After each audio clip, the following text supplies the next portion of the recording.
Hey, speak for yourself, listeners. Before we start the show, I wanted to tell you about our brand new Fox Sports app and website, foxsports.com. Reimagined for the modern sports fan. Go ahead, download the new app now. You don't even have to pause this episode. Every day on the new app and website, you'll see the top stories in sports, plus a rich world of written content, videos, social media, and analytics to give you a 360-degree view of the most important stories of the day.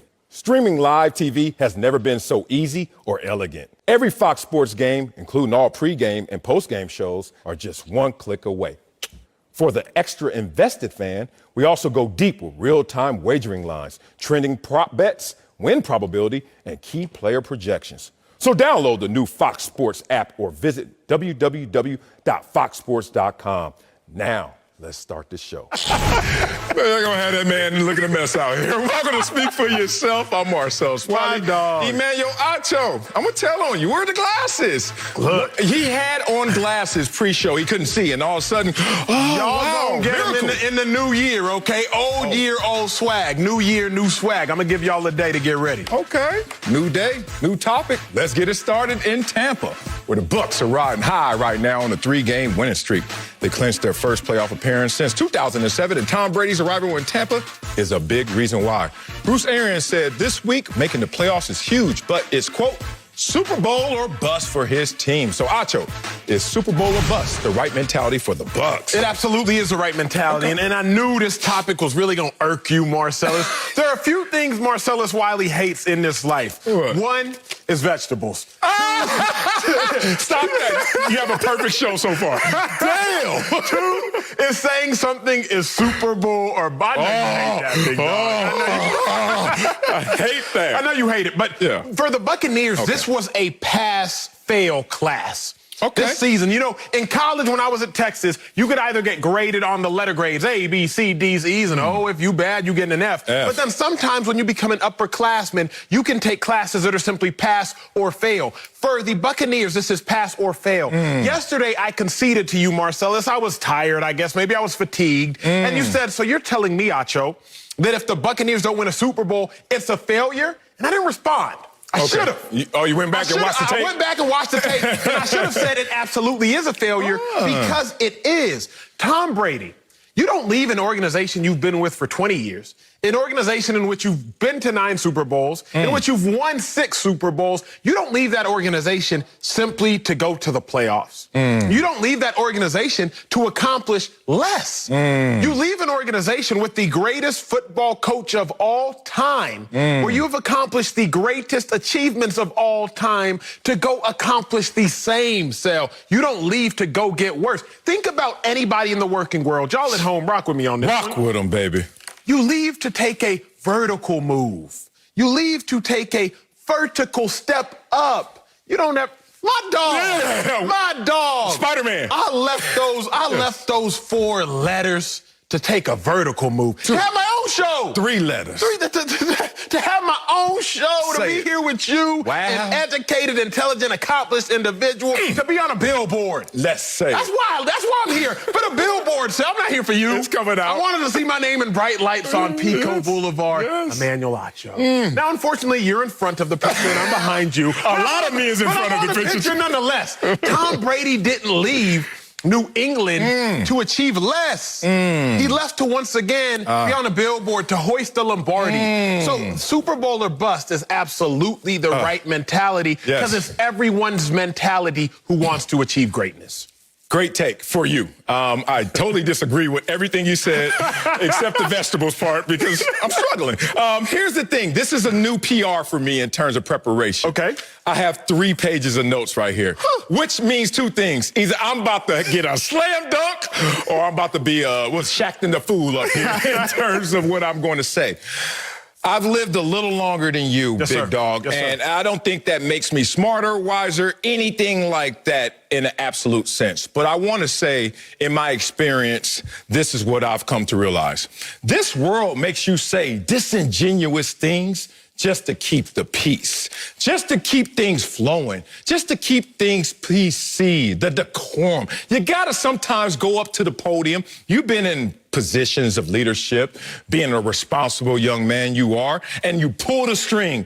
All right, Acho, say what they need to hear. Ding, ding, ding, ding, ding. It's called players talk. In this situation, it's coaches speak. They just say what they need to say, pandering to their fan base, because that's all their fan base wants to hear.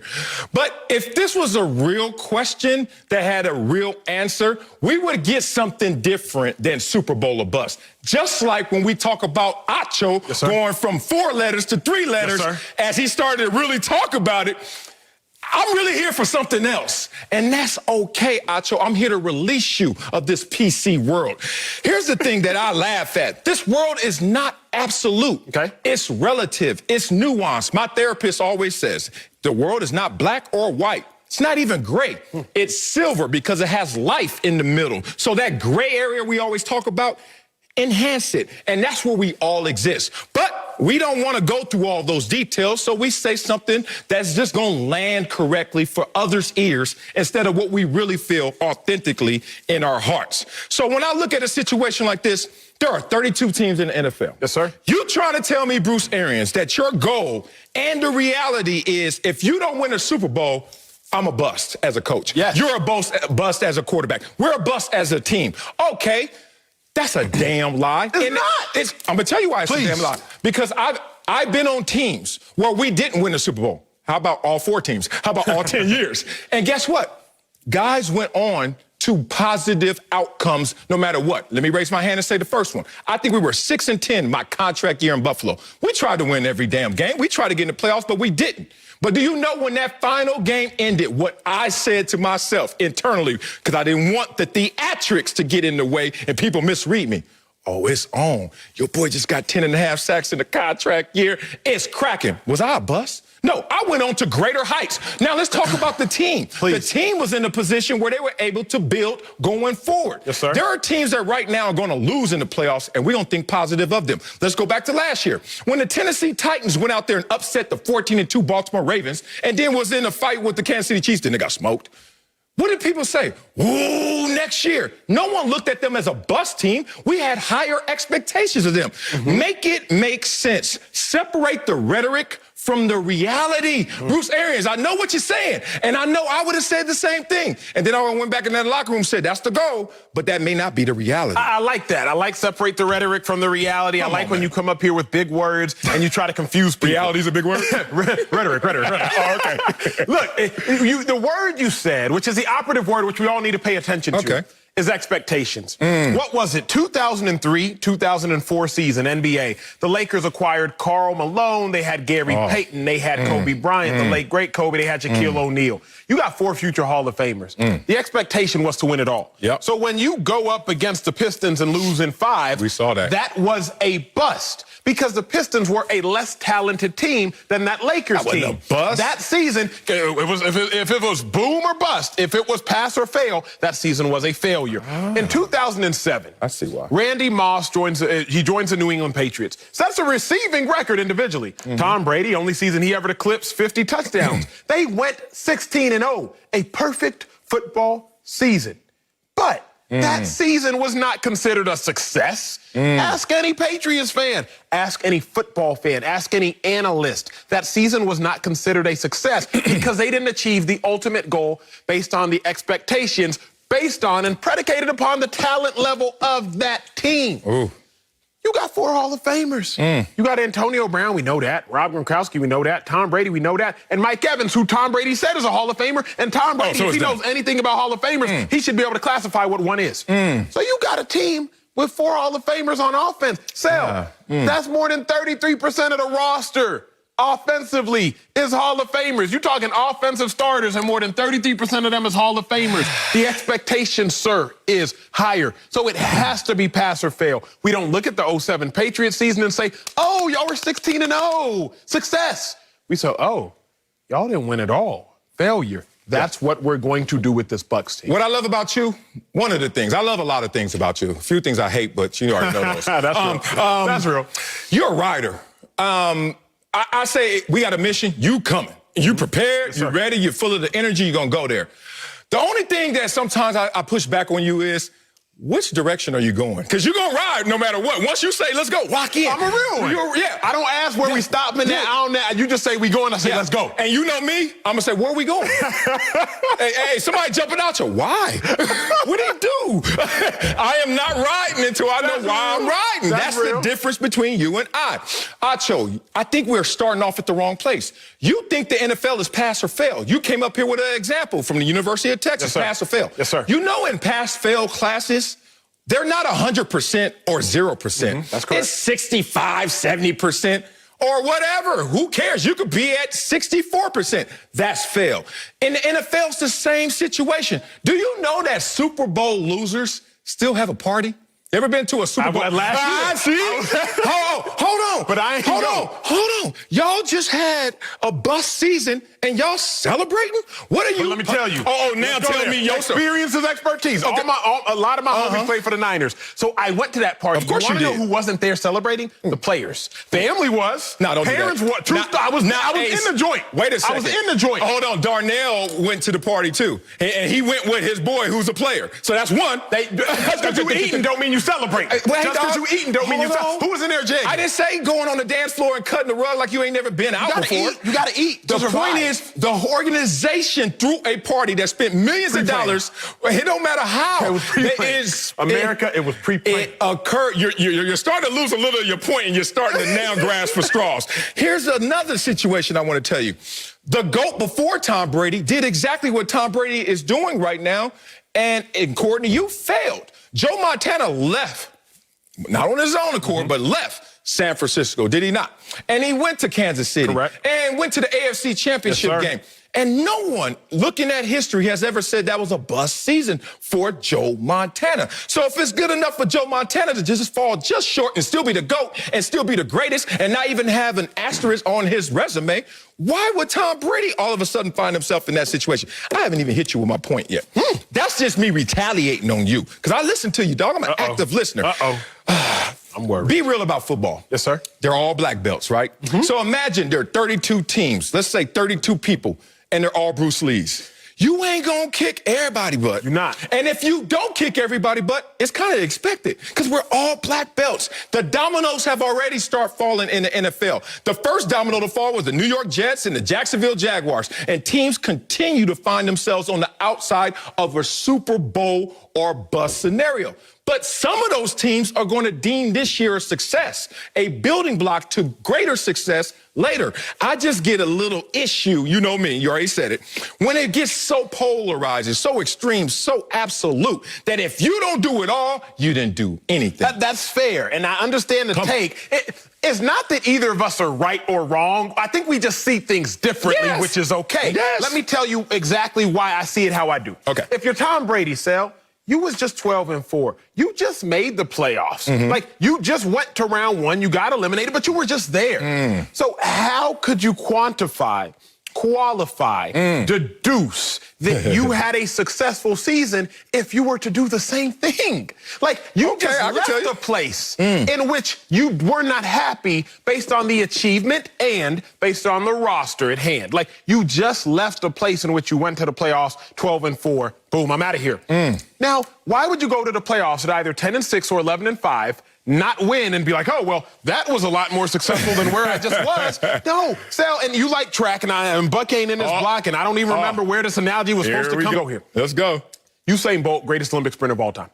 Usain Bolt, greatest sprinter of all time. Has a world record, 100, 200, etc. It's not a success for Usain Bolt to stand on the podium with the silver or bronze medal. That's not a success. You're the world record holder. You're the greatest to ever do it. It's not a success for Usain Bolt just to stand on the podium. It's a success for Usain Bolt to stand on the podium with a gold medal. After Usain Bolt in 2017, his last year, when he lost, but still got third, he wasn't smiling. He wasn't up there cheesing. Why? Because he got third, and his expectations is to win gold. For Tom Brady, he's not about to be smiling and cheesing if he loses. So if Tom Brady's not going to be happy with anything outside of a Super Bowl, how can you be happy with anything outside of a Super Bowl for him. Yeah, one, because I don't read someone's emotional response as the only indicator of success. People will do that all the time. You can give somebody a gift, and they're not necessarily happy with it. But that doesn't mean that they're not thankful for it. That doesn't mean they don't have gratitude. It just means like, that ain't exactly what I wanted, but I'm still happy with this. This is a situation, I'm going to use Tom Brady against Tom Brady. In his first 5 years as a starter, yes, sir, he won 3 Super Bowl championships. Let that sink in. Now, Tom Brady in his entire career in New England, 20 years, won 6 Super Bowl championships. That would add up to 14 bust seasons, according to Bruce Arians and now Emmanuel Acho.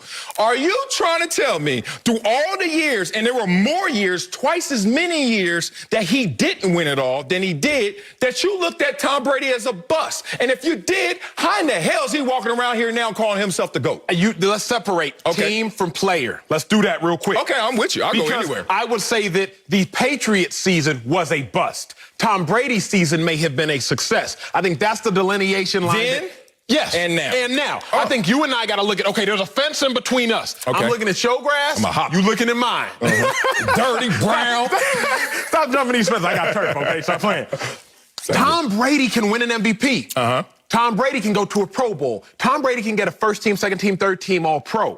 Tom Brady can have individual success and the Patriots not have team success. Marcellus Waterley, you've already said it. I said that. You said you had some 10-sack seasons. You had a 13.5 sack season, if I'm not mistaken. You're high, you're 10.5, you're second high. You had individual success. Yeah. But the team can still not have collective success. The Buccaneers, the right mentality for them as a team is to reach the pinnacle. Now, Levante David, linebacker for them, can ball. Mike Evans, he can ball. Chris Godwin, he can ball. Gronkowski can ball. Antonio Brown can ball. Tom Brady. The individuals can have success. Yeah. But what it comes down to in a team game is, did we, the team, reach the pinnacle of success? I would love to land there, except Come on, bro. I'm going to tell you the truth, because you've been on teams.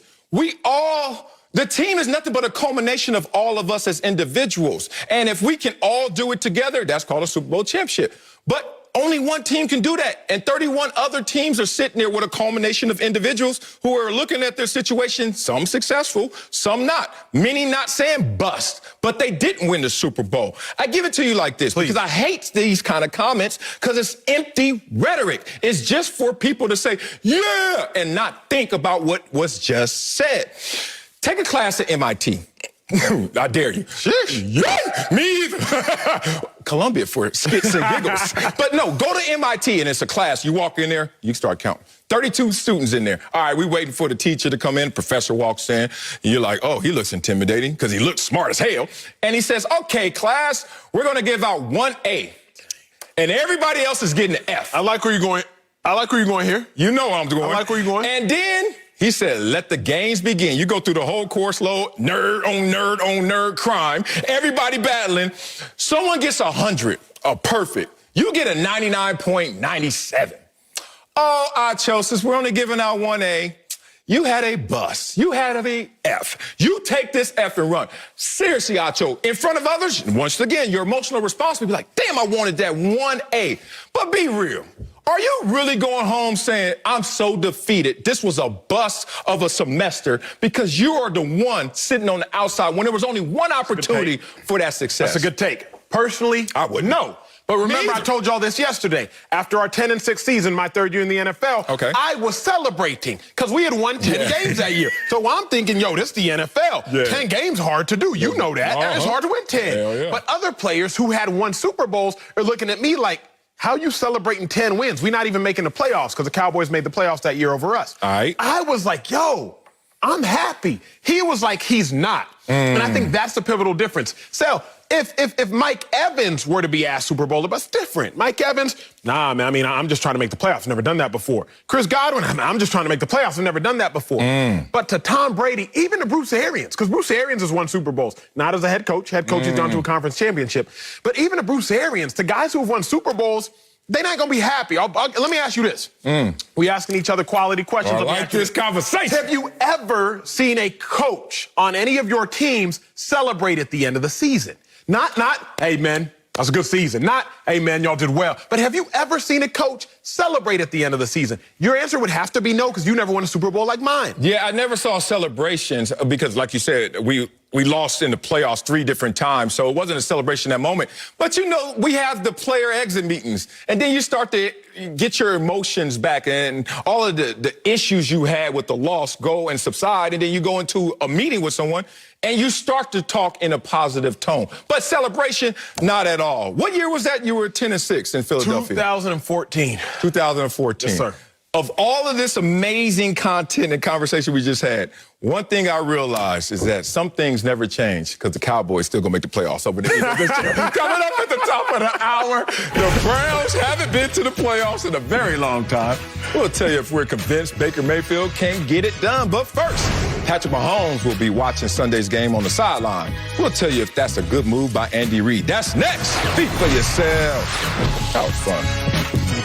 What's up, Speak For Yourself listeners? It's your boy Shay Sharp, co-host of FS1's Undisputed. I wanted to tell you about my new podcast, Club Shay Shay, where we always do something before 2 something.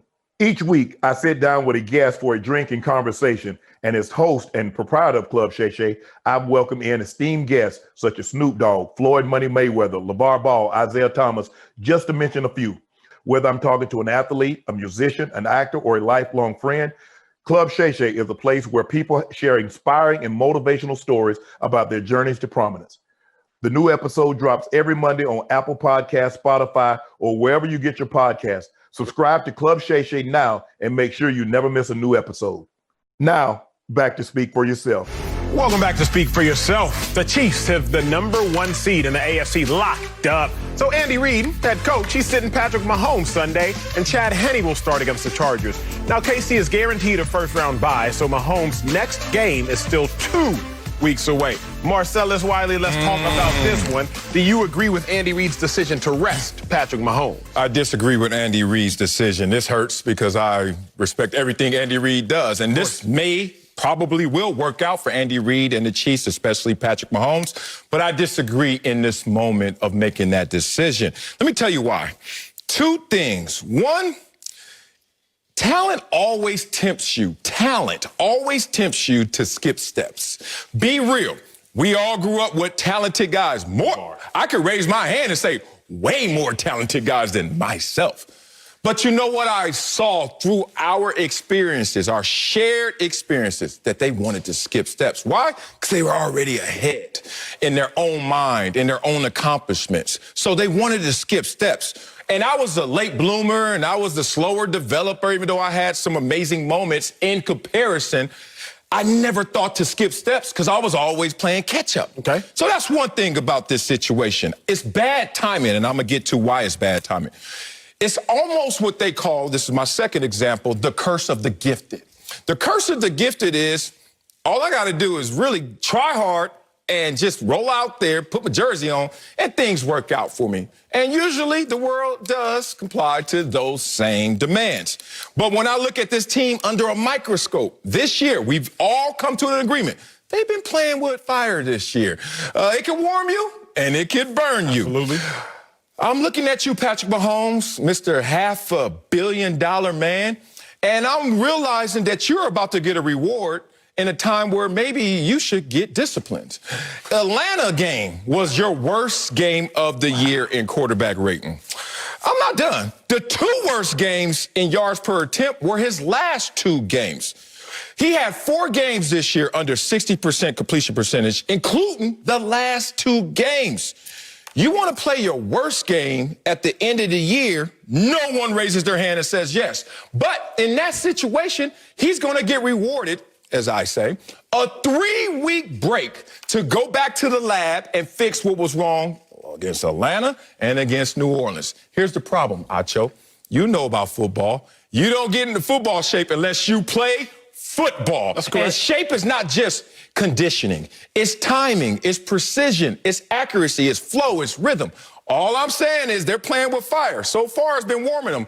Don't be surprised if it burns them. I like that take, but what I like even more is Andy Reid's decision to rest Patrick Mahomes. Okay. I like it even more. Marcellus, what I've learned over the last 24 games watching the Chiefs play, in which they've only lost 1. Yes. What I have learned is Patrick Mahomes and the Chiefs, they can win games against great defenses. They can win games against great offenses. They can win games in cold weather. They can win games in domes. They can win games that are high scoring. They can win games that are low scoring. Preach. But the last time they lost a meaningful football game was when Patrick Mahomes was hurt. That's the last time they lost a game against a good football team. That was the Tennessee Titans, November 10th, 2019. So if you were telling me that the Chiefs can win high scoring, Chiefs can win low scoring, Chiefs can win it inside, Chiefs can win outside, Chiefs can win firepower, Chiefs can win no firepower, but the Chiefs lose to good teams when Patrick Mahomes is hurt or coming off of an injury, that's the last time they lost to a good football team, then wait a second. I'm going to do everything in my power to avoid that. That's what Andy Reid is trying to do. Okay. Everything in his power to avoid that. I love because that. the only time the Chiefs can lose to good football teams in the last 24 games, 96% winning percentage, is if Patrick Mahomes is hurt. So what I'm going to do if I'm Andy Reid is make sure, hey, Patrick Mahomes, you don't get hurt. Because even if you're rusty, we still win. See, what Marcellus Wiley forgot to tell you all, America, is against that Atlanta Falcons game in which Patrick Mahomes struggled. He threw an interception. They still won. What Marcellus Wiley forgot to tell you all, America, was against the Miami Dolphins, a game in which Patrick Mahomes threw 3 interceptions. They still won. Yeah. So what we know, what Sell knows, what Andy Reid knows is that even if Patrick Mahomes is rusty, if you will, they can and will still win because that's what they've done. But when did they lose to a good team? Not if Patrick Mahomes was rusty, when Patrick Mahomes wasn't healthy. So Andy Reid's making the quality and competent decision to preserve Patrick Mahomes' health at all costs. But let's bring in another NFL analyst. That's the guy, Bucky Brooks, my man. Well, Bucky, do you agree with Andy Reid's decision to rest Patrick Mahomes this weekend? Absolutely, and I'm so surprised at Marcellus's take. Like, Marcellus, I heard you guys talk about track and field early, and I don't want to always bring up the track and field references, but I feel like we need to because the Kansas City Chiefs, to me, are Usain Bolt. Okay. And so the only thing that you really worry about when you're the Kansas City Chiefs are the big moments, meaning the playoffs, the Super Bowl. You want to be at your best. And Marcellus, you know from training and track, it doesn't really matter sometimes if we're running these invitationals and I'm kind of cruising, I'm winning, but I'm not necessarily setting my PR because my goal is to really set it in the championship meet. And so as I look at Andy Reid, and Andy Reid has a 24-5 record after bye weeks, including playoffs. And I'm looking at Patrick Mahomes and I'm like, hey, he just wants to make sure that he gets his guy to the postseason healthy and ready to go because he knows I have the most talented team. If I just get all of my guys healthy and ready to go, we fine-tune the machine. Yes, sir. We get it going. We have to win 2 games and we're in the Super Bowl. Why would I take the chance of pulling a hammy, spraining an ankle, so I'm not at my best? So Andy Reid is actually doing the smart thing. Let's reset. Let's rejuvenate everybody. Let's make sure we relax and recharge. And when we get into the postseason, we're going to put the hammer down on everybody because we're the #1 team, and we're going to show everybody why we're the defending champs. Hey, I am not mad at what you said right there, Buck. I know you probably expect some retaliation, some comeback like that. I knew the point was defending. Yeah. My point, usually, let me take y'all inside my head space, between my ears. I walk around with a lot of internal arrogance. I always tell y'all that. I don't walk around and y'all witness it. I keep it right here. I got a good filter. But trust me, inside my ear, between my ears, yeah, Marcellus. Usually when I give you a take, I think I'm right and y'all wrong. This one, I think I'm right, and I think y'all right. So we just got to make a decision. I am not upset what you guys are saying, but I will push back. Well, once again, the pom-poms in my head telling me that I'm right.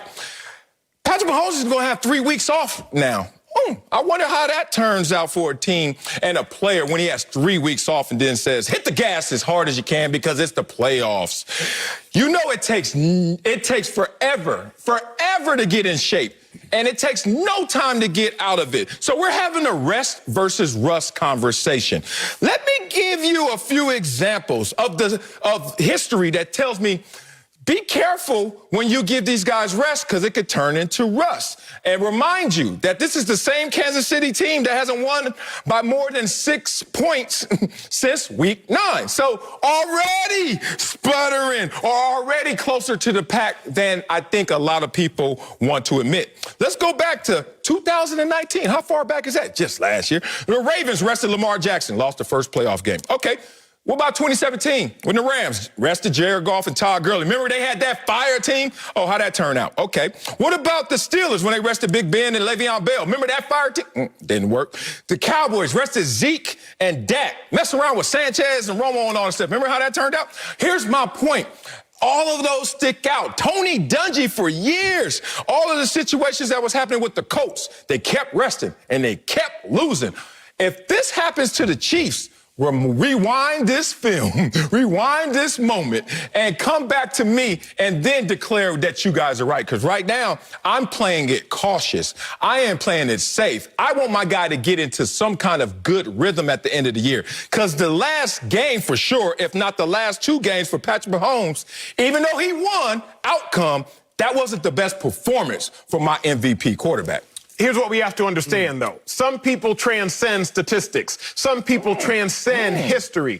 Patrick Mahomes is some people. See, Patrick Mahomes won't play football for 21 days. Is that right, Marcellus? 3 weeks. 3 weeks. 21 days. Yes. Well, Patrick Mahomes, Marcellus, he didn't play a game from February 2nd, 2020 to September 10th, 2020. And if my calculations are correct, that's 221 That's a longer days. time. And he showed up, Marcellus, with 3 passing touchdowns, 123 passer rating after not 21 days, but 221 days. He outdueled Deshaun Watson, the other star quarterback who got paid. Then 2 weeks later, he outdueled Lamar Jackson, the other AFC star quarterback who got paid. Mind you, in the middle of that, he outdueled Justin Herbert, who we didn't know at the time, but would go on to set a rookie passing touchdown record, another future star quarterback in the AFC. So I am not concerned with Patrick Mahomes missing 21 days of football when he's shown me, he's shown us, he's shown Chiefs fans he can miss 221 days, still show up and ball. You're in trouble. Hey, Acho, that was nice. That was nicely done. I like the full screen report. I like the amount of days that you put up. Like, you know what I'm saying? It all made sense. Did it make sense, Acho? For me. Because I'm sitting here looking at Marcellus and I'm like, okay, Marcellus, let's go back to your playing days. So under that premise that you're saying, I guess the 4th game of the preseason when me and Emmanuel Acho are out there playing for our lives, you also need to be playing because you want to make sure that you're ready for the regular season. Hey, chill. But I know that is not true. Chill, Bucky. And so Chill. what I'm saying is it is all about practice reps and getting ready and making sure that they work out the kinks of the offense. They're getting all that stuff done with the timing on the practice field, but preserving the player because we all know that playoff speed is so much different than the regular season speed. You want to gear up for that increased intensity by being rest and fresh and ready to go. And that is what Andy Reid has done. And that is why his record says that they win 80, 82, 83% of their games when they take the week off leading into another game. Okay. We're going to have some fun right here because I just heard 2 state school guys just over there giggling. Oh, man, that was so good. I want to wait in full screen. And I couldn't believe that you guys didn't see the fallacy in that full screen. Didn't see the issue with it. See, once again, you're saying where? Put the full screen up and let me show you those 3 things. Okay, you said that's 2. I'm trusting your math, state school. That's 221 days, you said, correct? Yes, sir. Okay. Now, take the full screen away. I need to see y'all facial expressions in full when I tell you this. You know the difference between that situation and that context and this one? In the offseason, nobody's playing. In the offseason, everybody's in the same position. What we're talking about right now is he's going to have to get on a treadmill that's going to be moving faster than it has moved all year. Because guess what? The other teams are going to be playing. So while you take your 221-day layoff, everybody's taking that. And Deshaun Watson, in that same example, took an even longer one because y'all beat him in the playoffs. But how about this one? I don't know who they're going to play when they get their bye week after that in the playoffs. I see your face now. You're like, damn, I didn't think about that. When they have to face whoever they face in the playoffs, in the divisional round, that team won't have a 221-day layoff or longer. So that example was not apples to apples. All I'm saying is, y'all been to the gym before. Looks like Acho a little more than you, Bucky, and then certainly more than me. No. But here's the thing, Bucky, be real. When we had to do those sprints on the treadmill, and that treadmill's already geared up at 15, 17 miles an hour. Okay, that's a complete difference than getting on the treadmill when you get to gear it up yourself. That's what I'm seeing as a difference. I hope it's just going to be rest. But be careful, it may be rust. Coming up, if the Bears upset the Packers, they're in the playoffs. They're in the playoffs. We'll tell you if they have a shot. That's next. Speak for yourself. I caught 1 point. Hey, Speak for Yourself listeners. It's Charlotte Wilder here to tell you about my new podcast with Mark Titus called the People's Sports Podcast. It comes out every Thursday, and Mark and I take one of the big stories of the week, and then we go off on tangents you never saw coming. This might mean that we start talking about the Dodgers winning the World Series and end up wondering if Knicks fans deserve happiness. Or begin with LeBron's greatness and end up drafting our ultimate beer league softball team made up of old athletes. Whatever it is, the only rule of the show is that it has to be fun and funny, because these days we could all use as many laughs as we can get. So check it out wherever you get your podcasts and come down weird sports rabbit holes with us. We can't wait to have you. Now, back to Speak for Yourself. Welcome back. The Packers are 5-point favorites against the Bears on the road Sunday, according to Fox Bet Sportsbook. Mitchell Trubisky has 7 total touchdowns during their 3-game winning streak, and if they upset Green Bay, they're in the playoffs, while the Packers can clinch the #1 seed with the win. So, Acho Mania, are you giving the Bears any chance to upset the Packers? Man, I am. And we had to, I wanted to do this one because I would say the Bears right now are the best team nobody's talking about. Oh, really? Think about this, Sal. Bears started off the season 5-2. Everybody was giving them praise. I think they had like a 75% chance to make the playoff.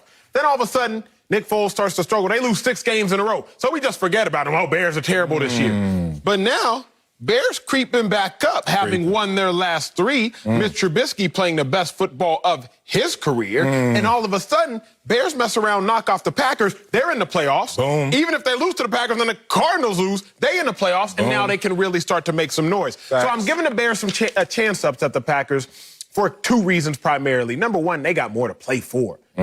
Look, what they say, hungry dogs run faster or something like that? And I ain't grow up with no dogs. I mean, I'm a cat guy. I don't know what the hell dogs do. I heard the phrase. I know right now hungry bears probably run faster too. Okay, so they have more to play for, knowing if they win, they are in. Mr. Trubisky has more to play for, knowing if he wins, he is in. But also, let's just look at the numbers. Let's take a look at the full screen if we can.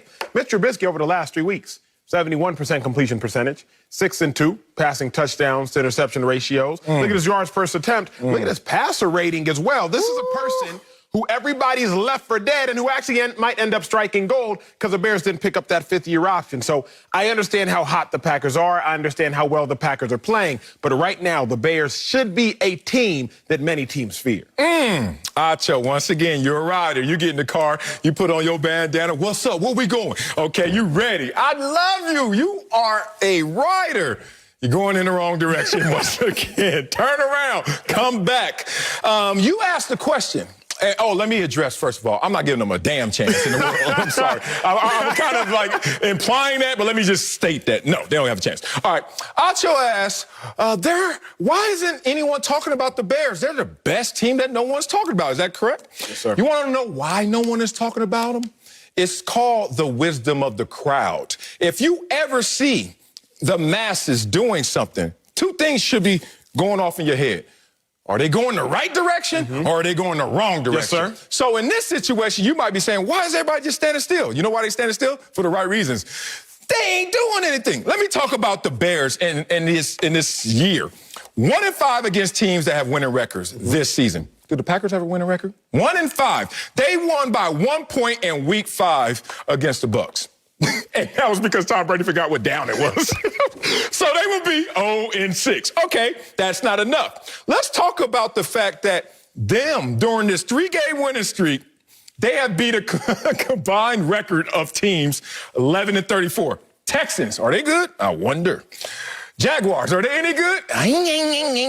Vikings, they're got moments, but the point is 11-34. Let's talk about Mr. Trubisky, because you're still wondering why the crowd's not running and supporting the Bears. Because those three defenses that he faced were all bottom 7 defenses. Uh-oh. So Acho then goes and takes me to an example saying, well, you should be scared of a hungry bear. Not if I'm at the zoo. You know why at the zoo? He is contained. And guess who contains these Bears? Aaron Rodgers and the Green Bay Packers. Do you want to understand me when I say Aaron Rodgers is 10-2 against the Bears since 2014? Hey, bro, I love you to death because you're ready to do whatever. But if you don't turn this damn car around and come on my side, there's not a chance in hell they're going to win this game. So the problem is your take, like so many others' takes, is just lazy. I'm not going to say that it's wrong. I'm simply going to say that it is lazy. I'm sweating over here, but I'm lazy. Okay, tell me. Because it's hot. Okay, I'm sweating too in this turtleneck. It's lazy because you jumped on the negative train of, well, Mr. Trubisky can't play quarterback. He couldn't.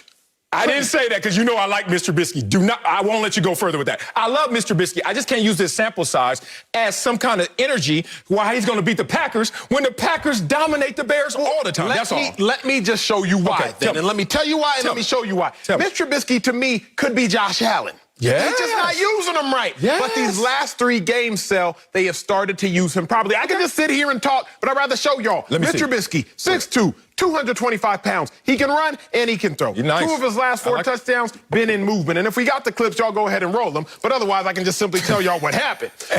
When you're playing against, boom, we got that right here. Let's go. Against the Vikings. Now you're going to run the play action because you got a top 5 rusher. He can't do anything with it. He dumps it off. Oh, that's cute, Mitch. Good decision. But then you got to think about use Mitch's ability to run, Sal. Again, play action, run pass option. Now I'm going to run it for a touchdown.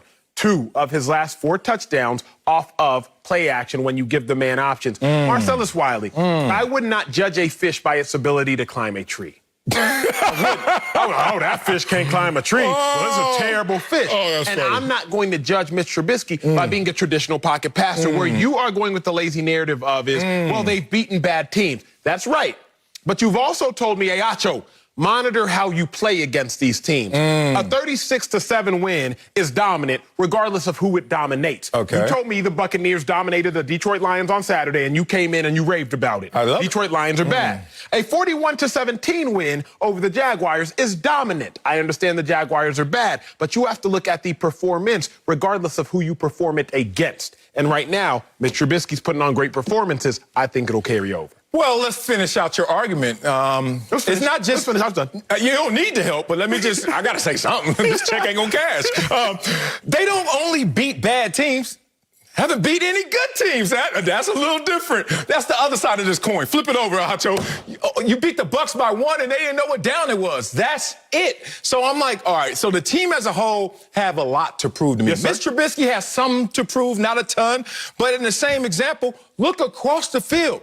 You have a team fighting for the #1 seed, so you know they're fully motivated. And then you have a quarterback who's trying to win his 3rd MVP. He wants to cement that with another great performance. And that's who you're facing, the team that owns you. A team, the Bears, who have not beaten anybody but the Bucs by 1 all year. Trubisky's been benched before. And now you got to go out there and face Aaron Rodgers, who's trying to be in the company of Peyton Manning, Tom Brady, Brett Favre, and Johnny Unitas as the only quarterbacks to win 3 MVPs. A fully motivated, they own you, Green Bay Packers team versus Mr. Trubisky playing against sorry teams and looking good, or a team as a whole that haven't beat anybody this year. To me, it looks like a mismatch. Let's talk, because sometimes I like to argue with you, but sometimes I like to learn from you. I'm not going to lie to you. I'm not going to sit here and lie for the camera. Because you played longer than me, you played in more meaningful games than me, and sometimes I like to learn from you, and I think as I learn, the fans will as well. So how much do you believe in motivation? Right? So, for example, the Bears realize if we lose, we out of this thing. We have to win to make it into the playoffs. Now, in theory, they don't because the Cardinals could lose too. But in your mind, you don't know what the Cardinals are going to do. So you're saying we have to win to make it. The Packers are saying, well, we likely have to win to keep the #1 overall seed and get a bye. Both teams are motivated. The Bears have more motivation. You usually got an experience, expertise story. I think the fans can learn from it. I'm actually interested. How much you think that actually matters in this game? In this game, here's the thing, and to me, this is just a microcosm of life, especially competitive sports. From age, I played sports when I was 7, 8 years old, so I started then. And you know me, I'm a thinker, so even when I'm 8 years old, other kids are just running around, and I'm like, where y'all going? And I'm still a little kid. I'm a tattletale, I'm a snitch, I'm all that. I'm just a little nerd dude. I realized that one thing about games, especially you learn it in track and field because it's the purest sport. I was mad at Bucky when he said, I'm tired of talking track, or I'm sorry, I'm bringing up. Tired, Buck. It's the purest sport. You can get rid of all the conversations by watching track. That's why I learned so much from it. You have to be prepared. This is motivation. You say, I'm fully motivated. They're fully motivated. Your motivation has to activate and attach itself to how prepared you are. Then it has to attach itself to what's your potential to actually go out there and do the last P, perform. So you got to be motivated, prepared, have the potential, the capacity to do it, and then actually do it in that moment. Here's the problem. The other team is as motivated as you are. The other team will be as prepared as you are. They have a greater potential, and they have shown by record that they have better performances. That's when the rubber meets the road, and you got to start getting on your knees and praying and hoping that something changes. Coming up, Tua is starting, and Ryan Fitzpatrick is out with the playoffs on the line. We'll tell you if Tua should feel added pressure this weekend. That's next. Speak for yourself. You're watching Speak for Yourself. Marcelo Swally, Emmanuel Acho over there smiling. How you doing? Why'd you come in so professional? You're watching Speak for Yourself, and then you'll watch Marcelo. Like you made me a little uneasy. Because I gave 3 gangbanging references already, so I'm trying to clean it up. I'm trying to keep a job up here. All right, let's head to Miami, where Tua will start Sunday for the Dolphins, who can clinch a playoff spot for the win against the Bills. Brian Flores said he was open to a 2-quarterback system earlier this week, but NFL Network reported Ryan Fitzpatrick will miss Sunday's game after testing positive for COVID. Before this big news broke, Tua said, quote, there's really no extra added pressure. Bucky is back with us, but Acho, should Tua feel added pressure this weekend? Yes, he should. Yes, he should. Yes, gentlemen and ladies watching this show, he absolutely should. 3 types of pressure, if you will. And let's look at it. Let's talk about this pressure cooker that Tua's sitting in, because I'm going to break this down for y'all in a very digestible way, kind of like Lunchables. You know how digestible those were? Personal, I love Lunchables. I love them too. The 3 types of pressure you got to look at if you're Tua. You got personal pressure. You have present pressure. You have future pressure. You have personal pressure. Everything is on you at this junction in time. Fitzpatrick is not coming to save the day. What are you going to do? Tua, that's a lot of pressure. Then you got the present pressure. The Dolphins, their playoff hopes are contingent upon your success and this team's success. The present, that is here, that is now, that is on Sunday. What's going down? What's going to happen? Oh, but the one you're most worried about, that's that future pressure. Tua, who are you? First-round pick, number 5 overall. You're supposed to be that dude, but wait a second. To the outside world, not to me, but to the outside world, you haven't looked like that dude. Comparison, it is the thief of joy. You have been compared to Joe Burrow. You've been compared to Joey B. He threw for, 400 yards this season? You've been compared to Justin Herbert, who was selected after you. He just set a rookie passing touchdown record. And here you are, Tua. You've been benched or pulled 2 times in your 8 starts by Ryan Fitzpatrick, a quarterback who, with a minimum of 100 starts, has the worst winning percentage since he entered into the NFL. So, should Tua feel added pressure? He absolutely should feel added pressure because there is added pressure. Now, I'm not going to say he's going to underperform because of the pressure, but you best believe that he needs to understand and acknowledge it's a lot of pressure right here, right on the stage. Oh, I disagree with you, big dog. I agree with Tua. I agree with his own take on his own feelings, his own behavior. What is the greatest indicator of future behavior? Emmanuel Acho. You know what it is. Past behavior. That's absolutely right. Here's a story of a lovely prospect. You off beat already, bro. I can't go everywhere. We're going to get sued. I can't go all the way. You know that, right? All right, let me stop. Here's a guy who was a teenager who won a national championship game without even starting in the game, came into it in the second half. And I want to remind you, Acho, I want to remind our viewers that that same teenager that won a national championship by only playing 1 half hadn't played a game or threw a football in 2 months. But they were still playing games. Oh, yeah, they had the semifinal game and all that. But did Tua play any of that? Nope. Sitting there just rotting away. And then coach finally said, hey, come on, Tua. Come on here and win the day. Go out here and win us a national championship. Be our hero. Be our savior. And he did just that. And now you're going to get me into a situation at the pro level, and you're going to say he doesn't have the moxie, the mental makeup to go out there and do it again in a do-or-die situation? Now, what he's saying is, I don't feel any extra added pressure. I believe him. Now, that doesn't mean he's going to go out there and play perfect. That doesn't mean he's going to go out there and win the day. Doesn't mean he's going to win the game and they're going to advance into the playoffs. But what the question is, the conversation about him feeling extra pressure, he's been in a more pressure cooker situation than this before, and he survived it. And not only survived, but thrived in it. I think he's going to do the same this time. I agree with you, Marcellus. There's no added pressure in this moment. Tua Tagovailoa is fine. I don't understand what all the little backup things like putting Ryan Fitzpatrick in and doing all that other stuff. Maybe Brian Flores has fell for the sob story when Ryan Fitzpatrick lost his job. But now we don't have that. And so Tua has an opportunity to do what I would expect him to do, and that is to lead the Miami Dolphins into the playoffs. And so I think it is great that, you mentioned Joe Burrow throwing for 400 yards in a game, and Justin Herbert setting all these rookie records. But you know what both of those guys are going to be doing? They're going to be ATC at the crib when the postseason starts because they haven't elevated their teams. And so when I look at Tua, I kind of find all of this laughable that we're talking about him and how good is he going to be? 10 touchdowns, 2 interceptions. Best touchdown to interception ratio by a rookie since Dak Prescott. He's won over 75% of his games. He has an interception percentage of 0.9.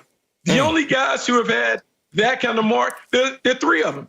Lamar Jackson, Tom Brady, Patrick Mahomes. That's it. Those are the only guys who have been able to pull off those kinds of things. So while we're fretting over if Tua is good enough, he's certainly good enough. I'm just glad now that Ryan Fitzpatrick isn't around so Tua can play this full game without interruption.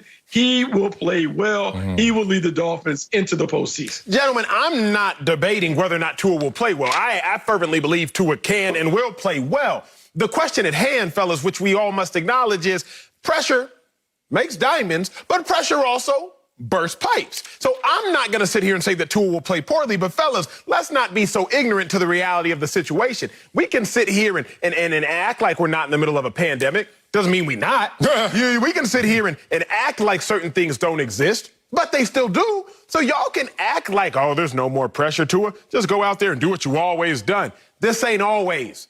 Biggest game of his career, if we're being real, on just about any stage. Now, you could equate a national championship game to an NFL game, if you will, to an NFL game that can qualify you for the playoffs, if you will. But you could definitely argue biggest game of his career.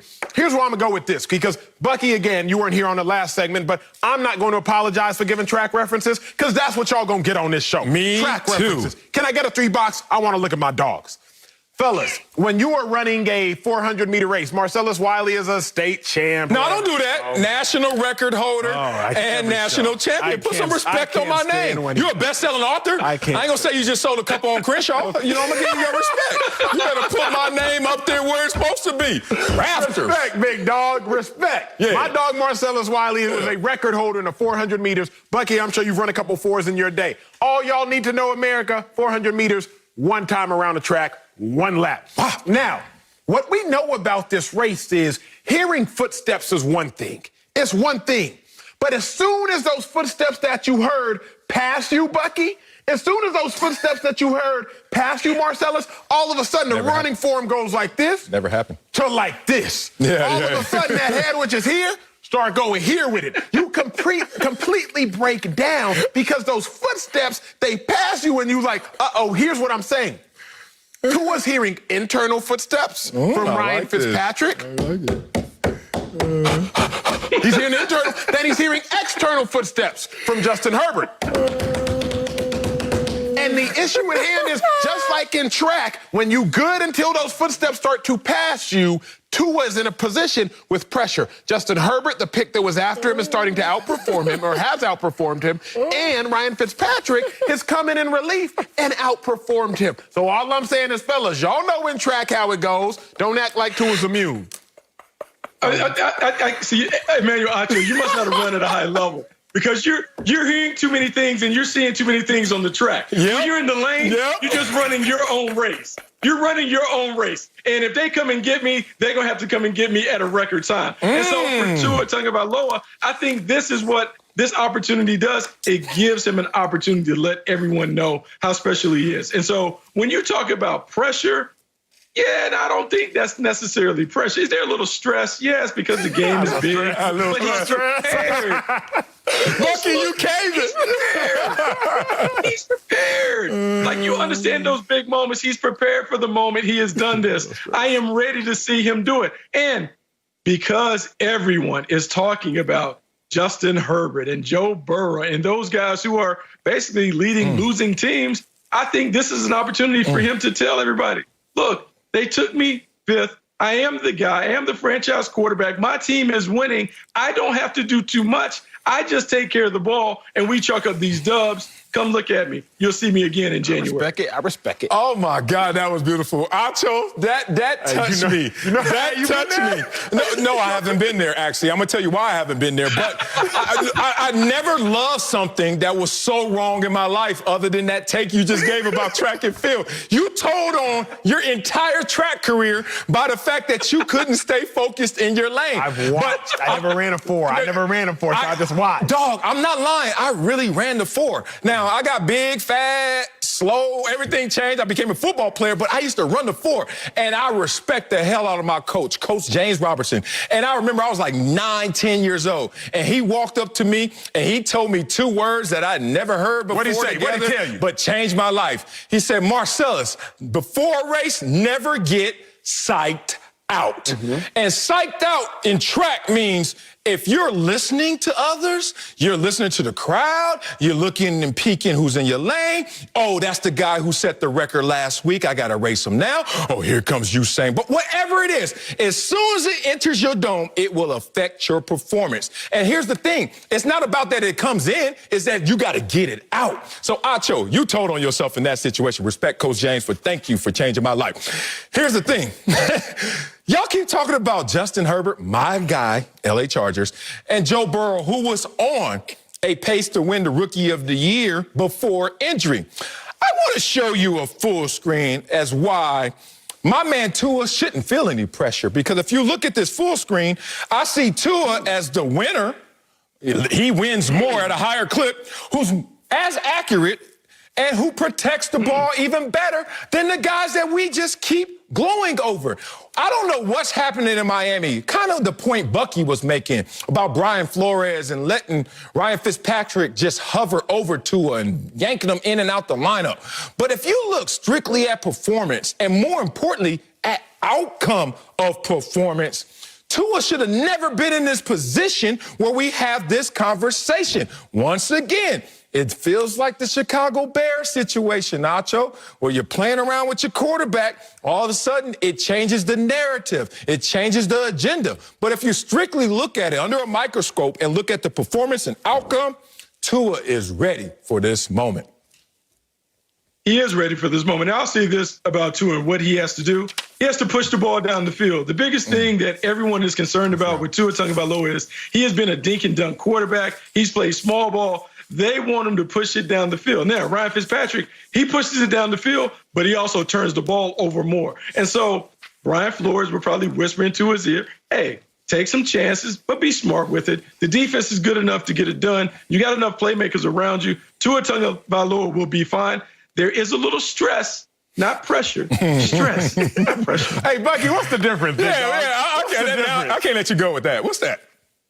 Okay, so pressure is when you're ill prepared. You're not prepared for the moment, and you know, like, oh my gosh, what am I doing? I'm in the test. I haven't studied. How do I handle it? Stress is like, okay, this moment is a little stressful, but I got it because I'm prepared for it. He's prepared for the moment. Yeah. He's not He's not over concerned. The pressure won't do anything. He just knows it's a big game. I'm going to go and do what I always do. Understood. Professor Bucky speaks again. I love it, Rosetta Stone style. Look, if Tua made me trust him as a teenager to go out there and save the day in the national championship game in the second half, and we all know it's impossible to trust teenagers, but we were forced to do it because of his performance, I'm going to trust this grown-ass man in this moment. A national championship game versus a Week 17 must-win game, maybe the same, but I would go with the national championship game.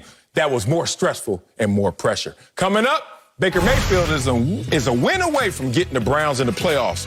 We'll tell you if we're convinced he can get it done. That's next. More fireworks. Speak for yourself. Welcome back. Time now for Rewarding Performance, sponsored by Capital One. What's in your wallet? Well, the Browns can clinch their first playoff appearance in nearly 20 years with a win over the Steelers Sunday. Baker Mayfield, he had a rough game last week, but he still has thrown 10 passing touchdowns to only 1 interception, Marcellus, since Week 12. Now, yesterday, Baker sounded like he's up for the challenge of getting his team in the playoffs. Y'all take a listen.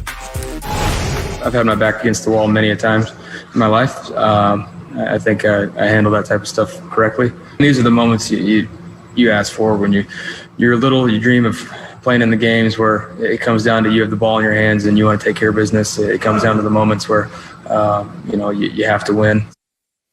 I hear you, Baker. Say it with your chest. Moments you have to win. Well, Bucky's back with us, but Marcellus, are you convinced Baker Mayfield can get it done this weekend? No, I'm not convinced. And I told you off mic, off camera, I'm going to say it to the world. I'm starting to feel bad at how many times I got to talk bad about Baker Mayfield, but he just keeps feeding me all this ammunition that I'm like, damn, I actually like him in terms of his potential. But then he opens his mouth, or sometimes the way he plays, and I just have to come up here and do my job.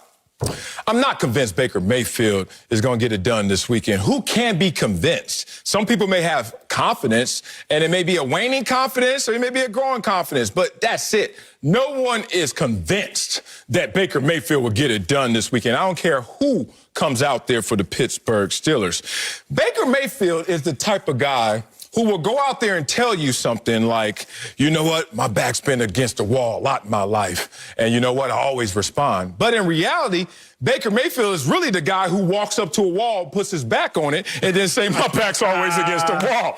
Hey, Baker, it's a big difference, big dog. That's a good take, Hey, thanks, John Heller, for that take. Thank you, John Heller, for that take. Hey, a brother like me, my back's been against the wall before. Baker Mayfield walking on in schools is not necessarily back against the wall as much as you just walked up to a wall and put your back on it. All right. He says then, after that, he says, these are the moments you ask for, the moments you dream of.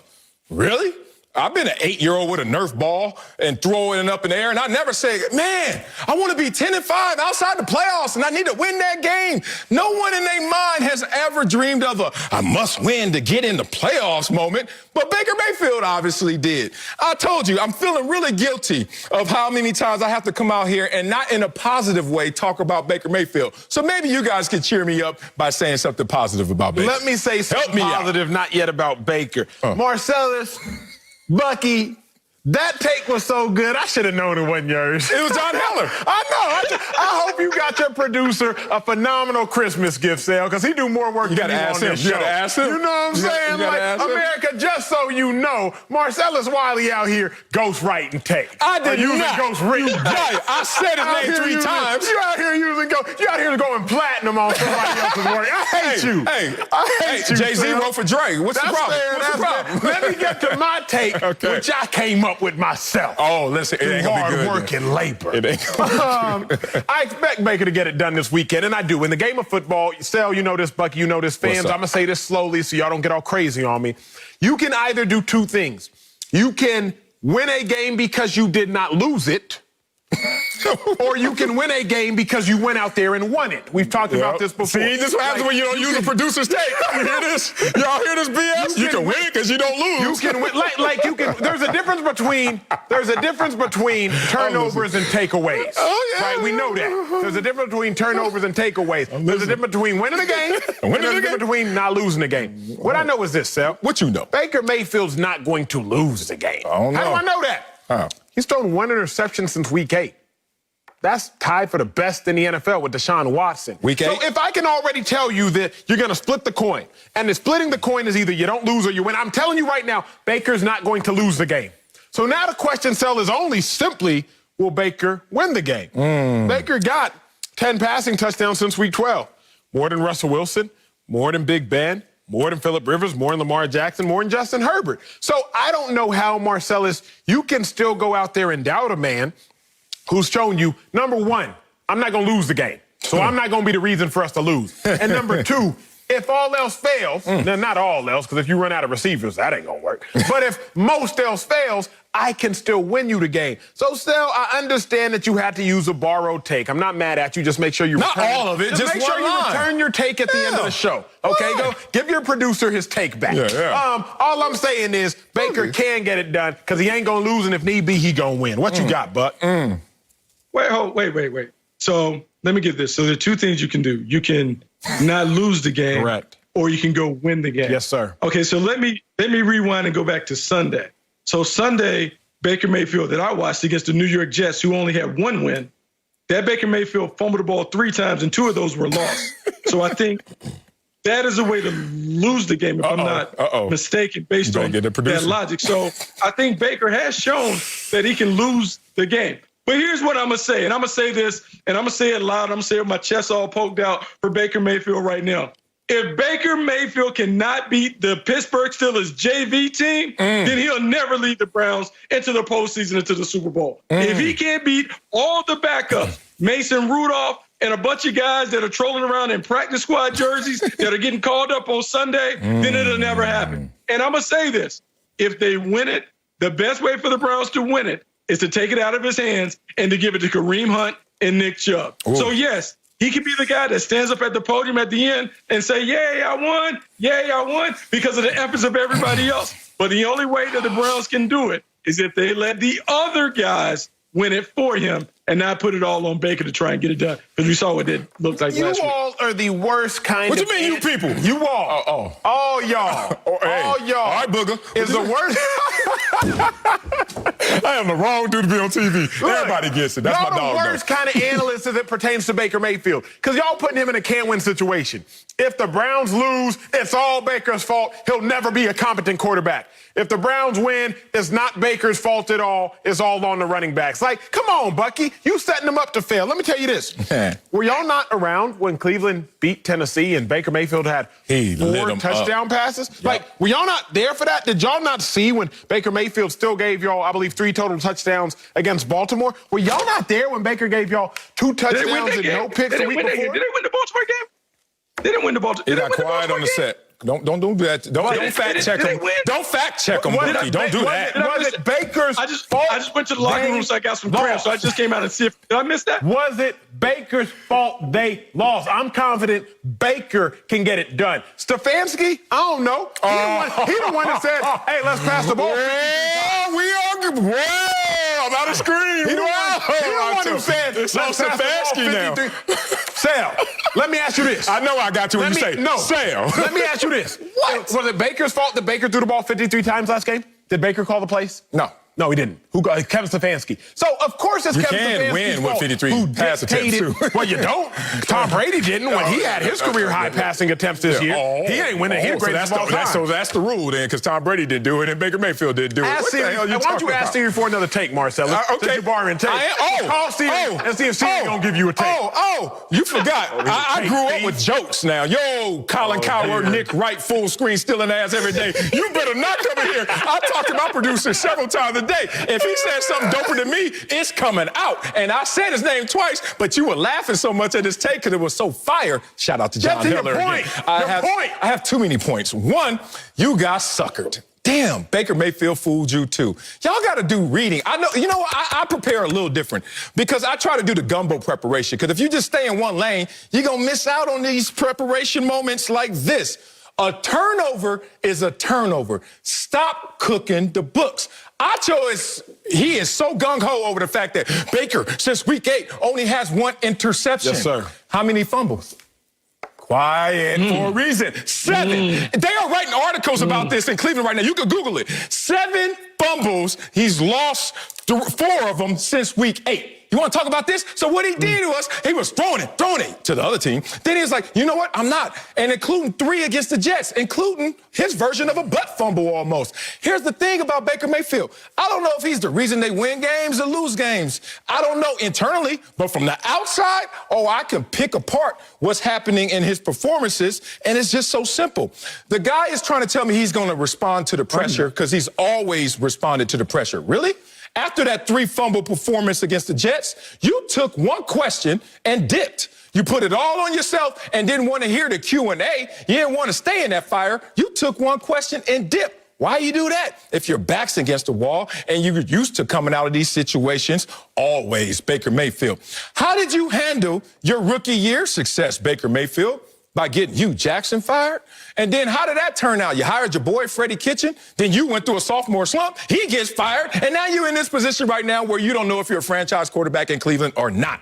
All I'm saying is I'm going to use Baker's performances and words against him. And all of that adds up, Acho, to a deficit right now. I'm looking forward to Baker Mayfield making me eat some crow and be wrong. But right now, a quarterback who's not been in the playoffs, but a couple other quarterbacks drafted in the same class have. And then this is a guy who still has a losing record. 1 game over 500. Is not proven anything yet, especially that he was worthy of the #1 overall pick. That's all I'm saying. If he goes out there and does it, let him do it. I'd heard you guys talk about past performance predicts future results and all of that other stuff. Sir. And I'm waiting to see what Baker Mayfield's signature win is. And I haven't really found one. Ooh. I mean, I've seen him beat the Cincinnati Bengals like 5 or 6 times. But what is the notable game? Are we going to say the Tennessee game is that? Titans? But that's it. Tennessee? What? I like that Tennessee. Tennessee's the only one. And so here's what we have. With the #1 overall pick in the draft, we have an opportunity for him to, again, a week later, make a definitive statement.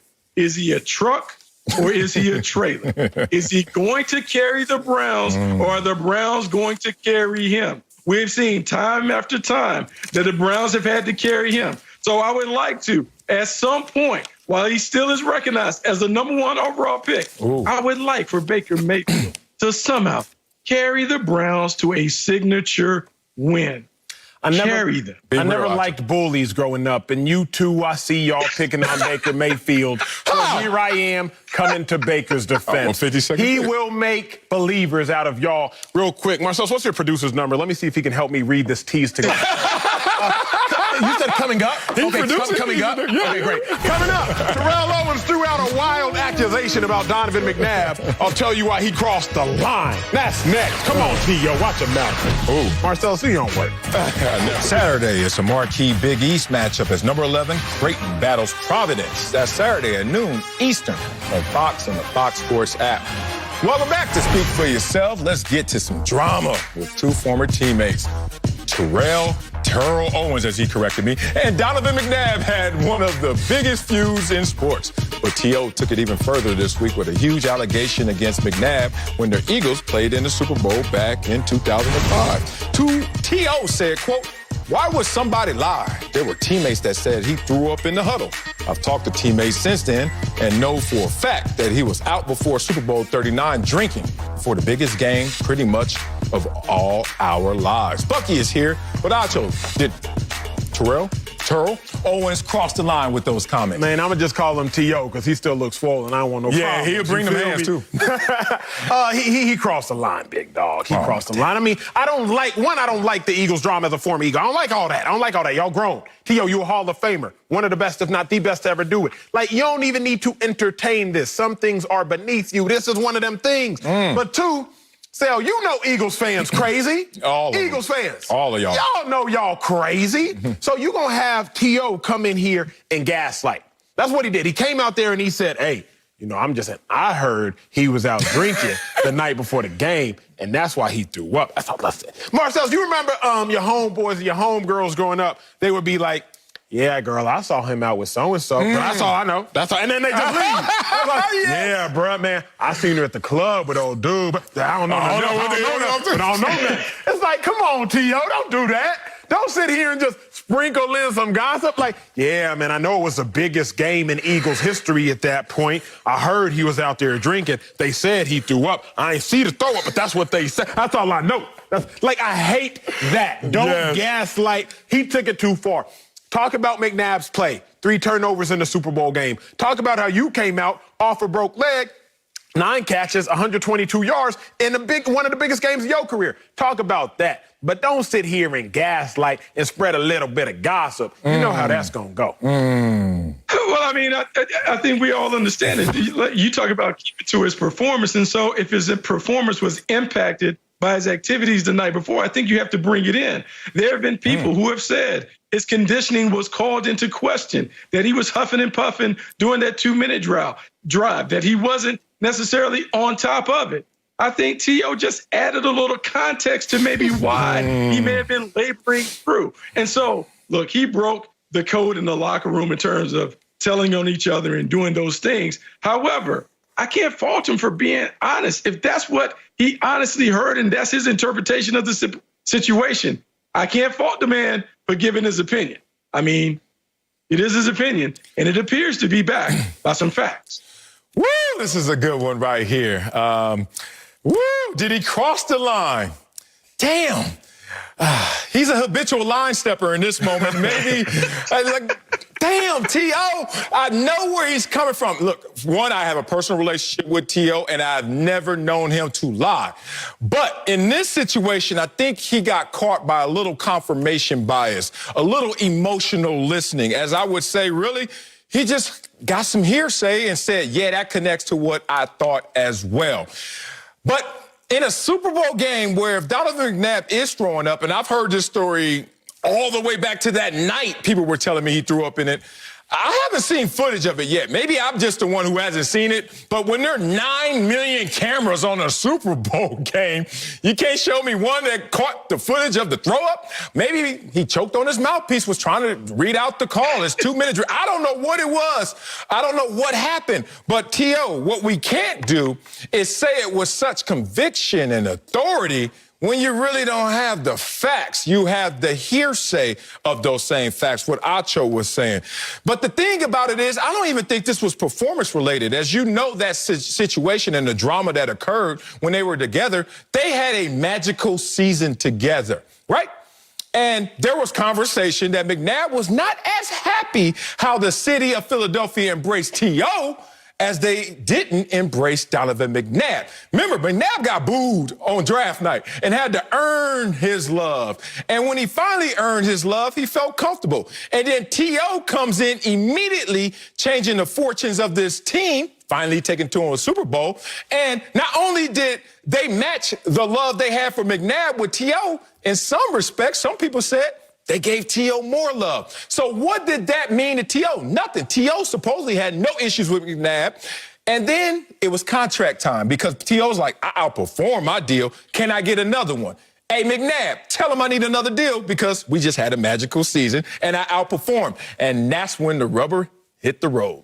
Because McNabb supposedly didn't vouch for that same contract, and then all hell breaks loose. Acho, you know damn well when your contract is up here at Fox, you're going to be like, hey, Wiley, make sure you're throwing up a good word for your boy here, too, because I'm going to expect the same. And if that doesn't happen, trust me, America, our shows are going to look a little different from that point.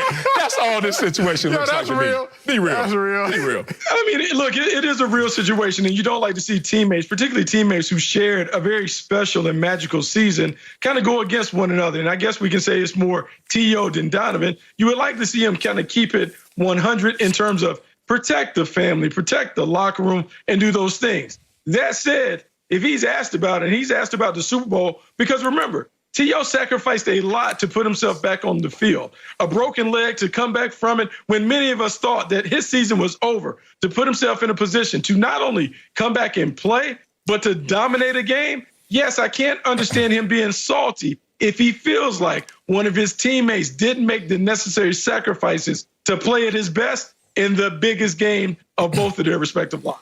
Yeah, man, let me go out here and tell you, I mean, the locker room is sacred, but I'll be real, and I always tell stories, and I always protect the guilty in my story. Like, I had a teammate miss a playoff game because he was hungover. I had another teammate miss a playoff game because he was not only beat up, but drunk. And no one knows, because even if you try to figure out who missed games and what playoff game, you're not going to hear a name from me. So you always have to protect the guilty in this situation. I'm just upset that we all saw a short-lived experience that was so great. McNabb and T.O. had the world on fire, and we couldn't see it go further and longer because of the drama. So in a situation where I know teammates, as well-intentioned as they can be, can still get things wrong. I remember one time I had teammates calling me. They on the East Coast, and it's like 1, 2 in the morning. They calling me, Wally, let us in. I'm like, let you in where? Man, we know you there. It's your party. We out front. Let us in. Come on out. I said, dog, I'm at home in L.A., and why in the hell are you calling me? Well-intentioned, but just got a factor too wrong in that situation. It just seems like to me, guys, that maybe somebody exaggerated something or somebody heard what they wanted to hear and took it further. Here's what I know. It's been about, 15 years the Eagles have been to and won another Super Bowl since. Sooner or later, Sal, somebody got to take the high road. Donovan McNabb, T.O., they both sitting in emotional traffic. Can one of y'all please take the exit? Coming up, the entire NFC East has a losing record. I'm going to tell you why I have a problem with a division champ still hosting a playoff game. It don't make no sense. That's next. Speak for yourself. Welcome back. The Giants, Cowboys, and Washington all have a shot to win the NFC East this weekend. Now, each team has a losing record, but the division champ is guaranteed to host a first-round playoff game. Running back Ezekiel Elliott said the record shouldn't matter because, quote, you go into the playoffs with a 0-0 record. Okay, Zeke, we hear you. Marcellus. Don't you slight Zeke like that. Bro. Zeke been running me hot lately, bro. I can tell. Zeke been running me hot, okay? I was a little emotional, America. I'm sorry. Sal, you got a problem with the division? You have a problem with the losing team hosting a playoff game? Not at all. Those are the rules. You know that going into it. When you're 0-0, Acho, when you have a chance to go out there and fight and win your division, you know what the rules are. So now you want to change them in a moment because they don't serve you well. That's such a young, immature response to, things are not working out for me. You know why? Also, I'm looking at teams that have made the playoffs with losing records. 4 out of 570 playoff games. So you could be like, damn, maybe we should change it. Except in those 4 games, 2 of them were won by the sorry team, as you want to say, by the losing team. Half of them? So if that's the case, why would you want to take away from something that they've already earned? I really need to hear a counter argument to this, because if the rules state it is this way, you play by the rules, and then all of a sudden the outcome is not what you desire, that's not the time to change the rules. That's just called immaturity. No, what that is called is changing with the times, Sal. And what time? I'm glad that you don't run the legislation in this country, because you would be like, well, the Constitution originally said this, so we're not going to change the rules. Let me just say, it would be really conservative. Y'all ain't leaving the house if I'm running something. All right, I'm sorry. Real talk. You better get yourself in trouble. I'm here. Look, just because something has always been a certain way does not mean it makes sense. Think about this. In the NFL, we change rules to enhance the game each and every week, each and every year. Okay, first off, Terrell Owens, the person we were just talking about, he gets horse collared, breaks his leg. All of a sudden, the following year, there's a rule about horse collaring. Why? To enhance the game, to protect the players. Targeting rule, that's been instilled. All of a sudden, I'm watching the game last weekend. I felt like I was on the field because they got 8K high-definition cameras. We got cameras in the pylons. We enhance the game in each and every way for the fan. Why would we not enhance the game for the player? Why? We protect the player. We enhance it for the fan. Why would we not do what makes sense for the player? Sal, and it's not like we haven't seen this before. Let's go back to 2006. San Antonio Spurs, Dallas Mavericks, they're in the same division, have the 2 best records in the Western Conference. But they met each other in the second round because at the time, the rules would not allow for them to meet each other in the Western Conference Finals. Because if you got the same record in your division, the best team has to be the 1st seed, second best team has to be the 4th seed. Not 1 and 2, which makes too much sense. It's like, no, y'all in the same division, 1 and 4. So they changed that because they realized, wait a second, that's illogical. What is illogical? letting the New York Giants, if they were to win this week and Washington lose, the 6-10 New York Giants host the 11-5 Tampa Bay Buccaneers. That, Marcellus, makes no sense. We change legislations in our country. We change legislations in our sports for the betterment of society, for the betterment of everyone playing or everyone involved. Why in the world would you not want to change this legislation that don't make no sense? Because even if you have change, a lot of times it's at the margins. You're not changing the core of the game. We still run the football, still pass the football, still kick the football. Like, the change really comes in like, oh, let's tweak this, tweak that. But we're not changing the core of the game. But let's talk about this in terms of why I'm against them changing it. One, let's be real. All schedules aren't created equal. Correct. Right? So strength of schedule, as soon as you change it, I'm going to immediately push back. Be like, wait a minute. Why don't you just go strength of schedule, make up some algorithm that computes stat as well as your win percentage, and then we come with something else. But we're not going to go there. I have a track example that's coming up. But the reason I don't like it as well is because before the season, if you know all I got to do is win my division, whatever that is, if that's 1-15, if that's 16-0, that keeps something objective in a subjective experience. Because be real, we're going to see next week a team at 7 wins facing a team with 11, 12 wins, and it's going to be like, why is the 7-win team at home? That's just the way it goes because the way we said it. And why is it that way? Track and field. Remember I told you, the reason this sport is so beautiful is because it takes everything into consideration. Here's my compromise, the same compromise they make in track. If you're in the prelims, there are 2 ways to qualify. Either they say fastest times, which you're saying, or a lot of meets, most meets, they say top 2 finishers and then the best time. You know why they say that? Because I don't want you in the prelims, regular season, doing whatever the hell you think you want to do, or killing it. You're going to get rewarded. You don't kill it, there's no reward. Think about this. This is a situation where the Dallas Cowboys went into a prelim and was realizing that, hey, all we need to do is win to advance. That's what the tone of this message was. You act like Usain Bolt always had lane 5. He didn't. Remember the World Championships 05? I remember those. Lane 1. The point is, if you want to jog through the regular season, you want to jog through the prelims, Usain Bolt, that's okay. But when it comes to these finals, guess where your butt going to be? Not where you want to be in lane 1. All right, it's time to make our picks for Sunday's Fox Super 6 contest. Download the free Super 6 app now and play along with us, staying in the NFC East. Cowboys on the road against the Giants is one of the matchups this week. So, Acho, who you liking? How many? This is going to be a good one, Sal. Everything on the line for these 2 teams. Give me the Cowboys 21-19. Oh, no, they scoring now. The boys have woke up. 34-23. Cowboys get this game. Fox Super 6 has given away over $3.5 million. Get your picks in before kickoff Sunday for your shot to win. All you have to do is correctly predict the outcome of 6 NFL games. And for top story scores and more, go to the Fox Sports app. Coming up, Kyler Murray says he's playing in Arizona's must-win game Sunday. We'll tell you if his Cardinals should be favored over the Rams. That's next. Speak for yourself. Welcome back to Speak for Yourself. Cardinals are 3-point favorites on the road against the Rams Sunday, according to Fox Bet Sportsbook. Both teams can clinch playoff spots with a win. Kyler Murray will play despite injuring his leg last week. And for the Rams, quarterback John Wolford is making his NFL debut for the injured Jared Goff. Sound like a good bourbon or something. So, Acho, should Kyler's Cardinals be favored over the Rams this weekend? Wolford. Wolford on ice. Wolford reserve. Let me give me a Wolford starting this game. Double, brother. Double, brother. The hell is this dude? He about to be in trouble. I hate you. He in trouble. Look, the Cardinals should not be favored over the Rams. And for me, it has nothing to do really with the players on the field because before the players ever take play on the field, they are absorbing the knowledge and the motivation from the coaches. Yeah. And Cliff Kingsbury just hasn't done anything for me over the course of the last 7 years to believe that he can, should, and be favored in a meaningful game. Sal, let me break this down for you because so many of us forgot because Cliff Kingsbury, good-looking dude, had a phenomenal house during the draft. Man. He was 35-40 as a college head coach.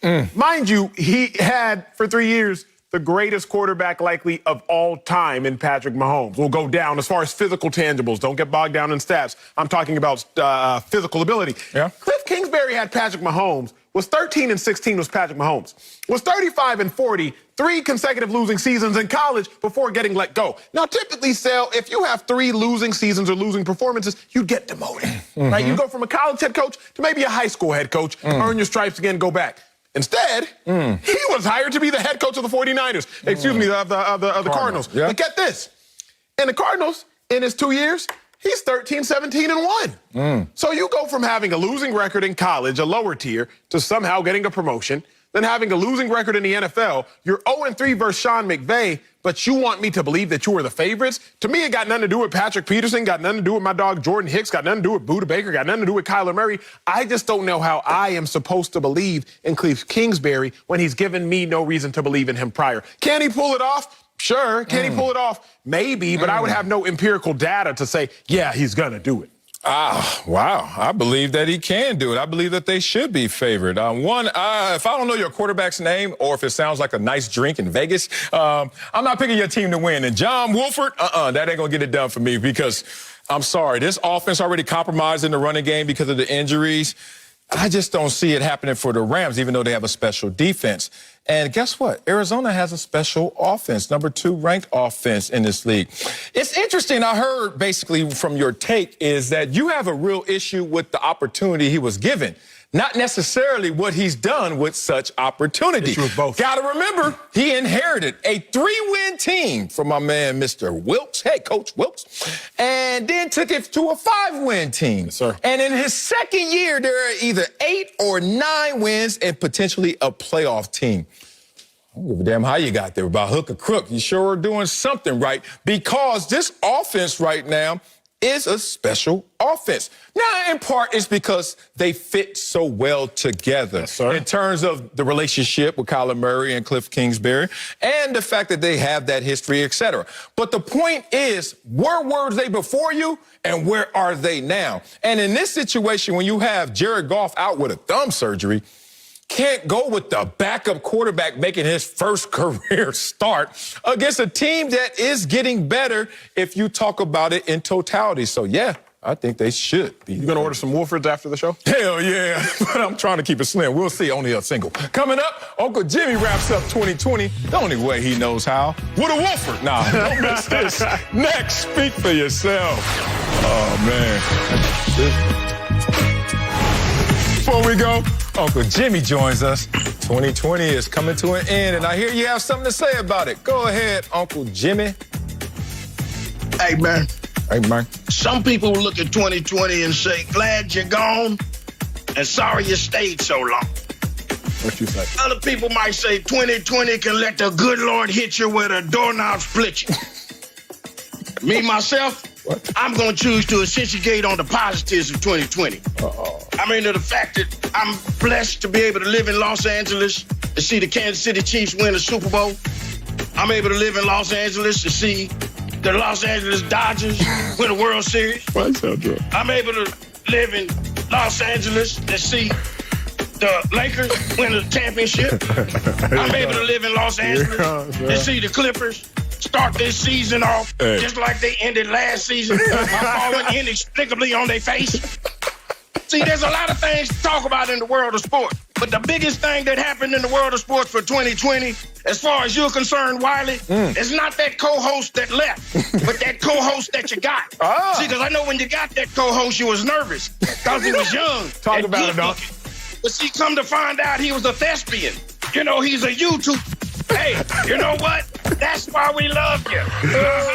You're a lucky dude. That's me. I love it, guys. If you can say 2020 sucked, you're blessed because you're still here. That's it for us. We'll see you tomorrow.